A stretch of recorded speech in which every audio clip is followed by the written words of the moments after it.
today I will discuss about the topic of polity.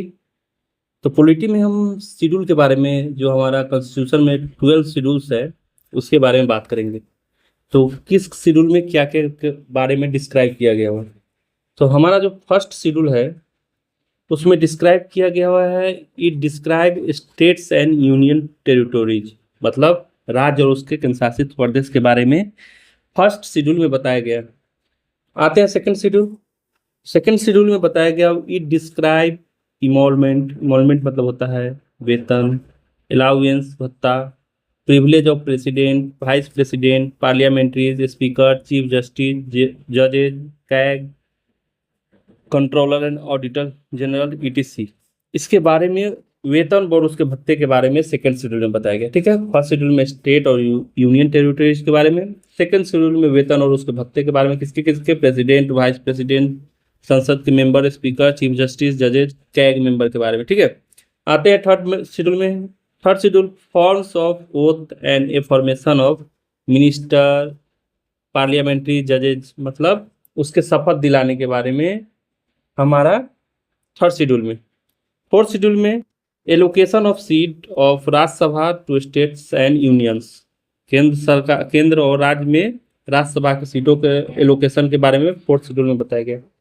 Fifth schedule, it describes provision as per control administration of tribe and tribal area, छोट जनजातीय जातीय क्षेत्रों के लिए क्या क्या प्रोविजन है एडमिनिस्ट्रेशन में, उसको फिफ्थ शेड्यूल में बताया गया। Six schedule, provision as per control of administration of tribal area, कौन कौन से ट्राइबल एरिया, मेनली हमारा मणिपुर, असम, मेघालय, मिजोरम ईटीसी, इसके बारे में सिक्स शेड्यूल के बारे में बताया गया। इसमें फिफ्थ शेड्यूल में भी ट्राइबल एरिया के बारे में बताया गया, लेकिन सिक्स शेड्यूल में किसी चार पार्टिकुलर स्टेट जैसे मणिपुर, असम, मेघालय और मिजोरम के ट्राइबल एरिया के बारे में क्या क्या प्रोविजन है as per control of administration के बारे में बताया गया है। अब आते हैं seventh schedule.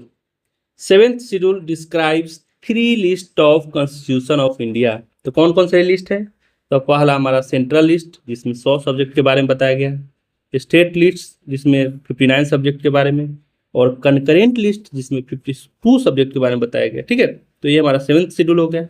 Eighth schedule constitution language, भाषा के बारे में एट्थ शेड्यूल में बताया गया।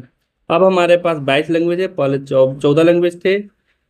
सिंधी लैंग्वेज वाज एडेड 21वां अमेंडमेंट संशोधन 1967। 71 अमेंडमेंट 1992 में Konkani, Manipuri, Nepali language were included 18 हुआ, और 92वां संशोधन में 2003 में बोडो, डोगरी, मैथिली, संथाली वेयर इंक्लूडेड, तो 18/4/22। 14 था, 14 के 15वां सिंधी लैंग्वेज। उसके बाद 71वां संशोधन बिल में कोंकणी, मणिपुर, नेपाली ऐड हुआ तो 18, और 92वां 92 वाले में बोडो, डोगरी, मैथिली, संथाली ऐड, तो टोटल हो गया 22 लैंग्वेज। अब आते हैं 9th schedule, validation of law and act kept in the schedule so the supreme court could not review. ठीक है, 9th शेड्यूल में वैलिडेशन ऑफ लॉ के बारे में बताया गया है। 10th schedule anti defection law के बारे में बताया गया है। 11th schedule, it describe Panchayati Raj system 11th schedule में। ठीक है, 12th schedule, it describe municipality और म्यूनिसिपल कॉर्पोरेशन और लोकल सेल्फ गवर्नमेंट और सिटी ऑफ टाउन। सीधा पूछ देता है एंटी डिफेक्शन लॉ कौन से शेड्यूल में बताया गया, तो 10th शेड्यूल। तो हमारा भाषा किस में बताया गया, तो 8th शेड्यूल। तो ये सब मतलब एसएससी जेई के लिए उतना ज़्यादा टफ नहीं रहता है, question to the point question पूछता है। तो हम आपको पॉलिटी में आज क्या चीज़ के बारे में बता दिए, 12th शेड्यूल के बारे में पूछ देगा कि थर्ड शेड्यूल में क्या बताया गया है, ये जो हमारा फॉर्म्स ऑफ ओथ शपथ किस में बताया गया है, allocation of seat of Rajya Sabha किस में बताया गया है। तो आप लोग इसको जरूर देखें और इसको एज ए नोट्स बनाएं प्रॉपर। ये टू द पॉइंट हम बताए हैं, एसएससी जेई, आरआरबी जेई, जो भी जहाँ पे जनरल अवेयरनेस के क्वेश्चन एसएससी पूछता है तो उसमें ये इंपॉर्टेंट है। Thank you.